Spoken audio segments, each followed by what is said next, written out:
Louvado seja o nosso Senhor Jesus Cristo. Para sempre seja louvado.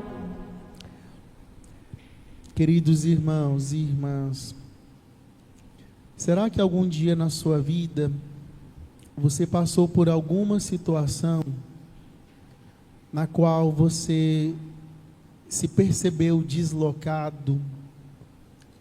Você percebeu que aquele lugar não era para você. Você se sentiu mal pelo ambiente, pelas pessoas, por aquilo que as pessoas diziam entre si ou sobre você, por certos comentários.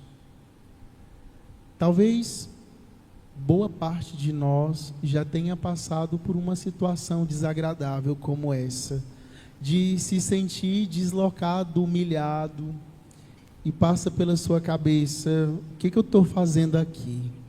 Será que esse aqui é o meu lugar mesmo? Vejam que esse sentimento, que pode ser momentâneo e logo você saiu daquela situação, é o sentimento que milhares e milhares de pessoas passam todos os dias. Hoje, Jesus nos convida a abrir o nosso coração de tal maneira que nós possamos sair do nosso conforto, da nossa casa, e voltar o nosso olhar para aquelas pessoas que têm menos do que nós, para os pobres. A liturgia de hoje é um grande clamor, a conversão do nosso coração. Milhares, centenas de pessoas todos os dias se sentem humilhadas, deslocadas, preteridas. Pessoas que não têm coragem nem mesmo de entrar numa igreja em construção, porque se acham indignas, não tenho roupa para isso. Será que eu vou ser acolhido nesse lugar? Pessoas que jamais vão passar perto do nosso convívio, dos lugares que nós frequentamos, dos passeios que nós fazemos, mas essas pessoas existem. E a nossa comunidade precisa abrir os olhos para a realidade de que há pessoas, irmãos nossos na fé, pelo batismo, que estão passando por situações de humilhação, de exploração, situações desumanas, degradantes.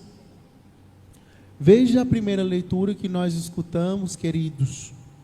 Deus, através do profeta Amós, no capítulo 8 desse profeta, denuncia uma sociedade que se diz religiosa, que era o caso da sociedade judaica daquele tempo, toda voltada para o culto a Deus.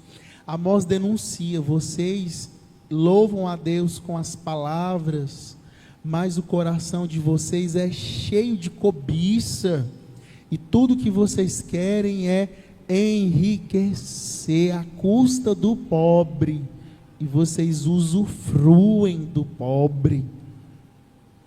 E Amós, no final das contas, é um profeta muito necessário para o nosso tempo, porque ele vai abrir o coração nosso com pedrada e facada, para dizer assim: se você acha que honrar a Deus é só elevar preces ao céu, você está muito enganado.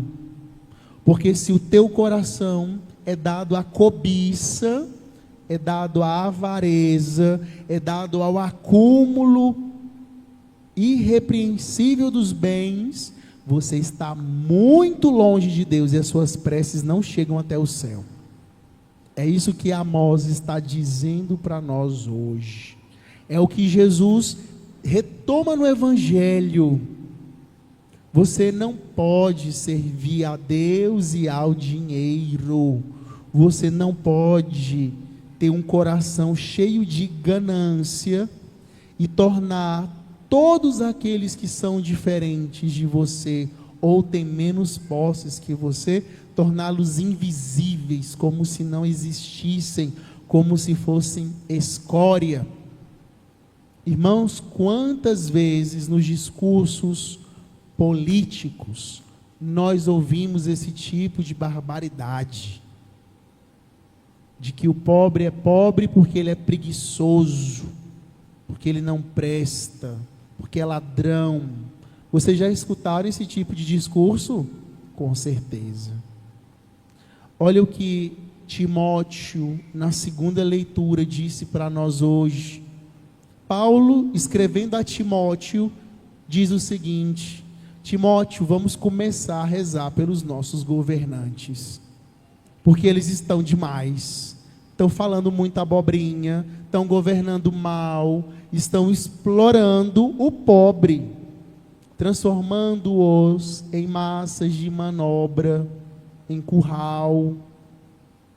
O que acontece hoje já acontecia no tempo de Paulo, 2000 anos atrás. Não mudou muita coisa, não.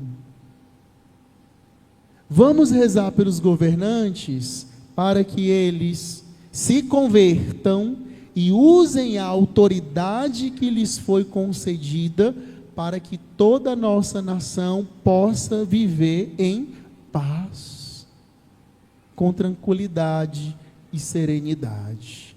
Rezemos pelos nossos governantes para que a cobiça dos bens não os segue e assim toda a nação sofra. Veja como a liturgia de hoje da palavra, a palavra de Deus, ela está provocando o nosso coração, irmãos e irmãs. Vejam que Jesus, ele, ao vir para nós, para nos dar vida em abundância, essa vida ela perpassa todas as camadas do nosso ser e da nossa sociedade. Como eu posso ter vida em abundância se o meu irmão, que eu não vejo, é invisível para mim, está padecendo, sofrendo?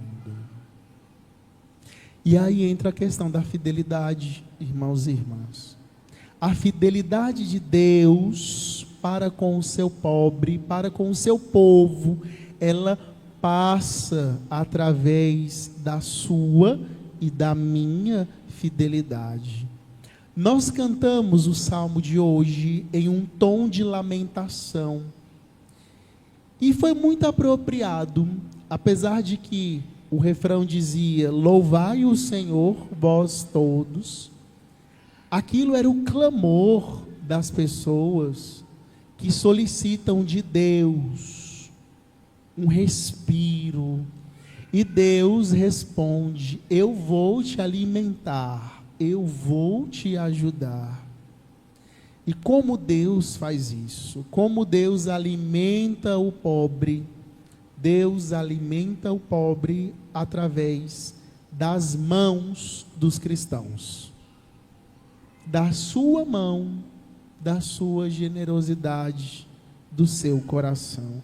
E aqui Jesus chega no ponto-chave: os bens materiais não são males, e é por isso que eles se chamam bens.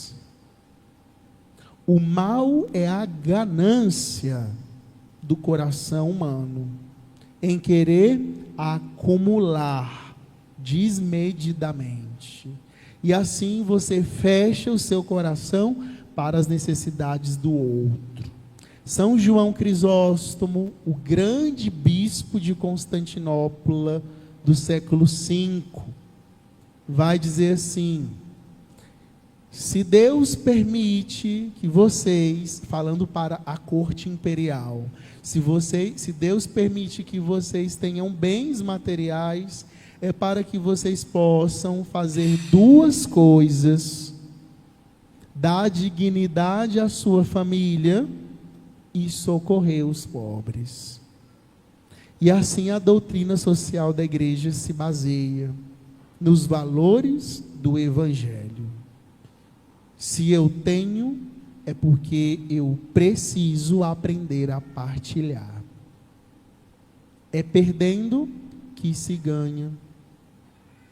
Irmãos, eu gostaria que nessa noite, o evangelho desta noite, a leitura dessa noite, servisse para nós como um antídoto, porque o nosso pensamento está envenenado. O nosso modo de pensar está envenenado pelo materialismo. Nós estamos em uma sociedade materialista. E esse veneno, ele entra na nossa cabeça pelos meios de comunicação, pelos filmes, pelas redes sociais. Nós o tempo todo somos instados a fazer o quê? Acumular e consumir. Não é isso? Acumular e consumir. Acumular e consumir. Esse veneno está nos matando. Matando a esperança cristã. Matando a generosidade dos nossos corações. A liturgia de hoje, ela pode estar sendo amarga para os seus ouvidos, mas todo remédio bom é amargo também. Depois a gente sente a leveza, a cura, que as escamas do erro caiam dos seus olhos, que a dureza da avareza seja quebrada do seu coração nessa noite. Que a palavra de Deus transforme o seu modo de pensar e de agir. A nossa esperança não é nas coisas dessa terra, mas nos bens do céu.